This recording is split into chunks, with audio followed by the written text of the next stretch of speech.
L'homme juge très rapidement. On regarde une image, on pense de suite qu'on connaît toute l'histoire.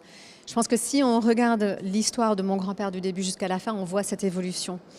Je pense aussi, ce qui est très bien, c'est que les jeunes, maintenant, ils se manifestent dans les rues avec leur voix. Ils sont très présents et je trouve que c'est bien, ils devraient l'être.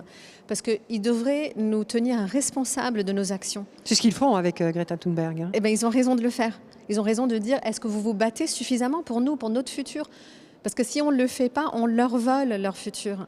Et comment est-ce qu'on peut se regarder en face en sachant qu'on ne fait pas tout ce qu'il faut faire pour protéger cette planète pour les générations futures? Et c'était justement le message de mon grand-père à la fin de sa vie. C'était les générations futures ont le droit d'eux. Et je pense qu'il faut penser à ça. Vous dites que votre grand-père n'est pas né écologiste. Et vous dites aussi l'écologie, ce n'est pas la politique. Pourquoi ?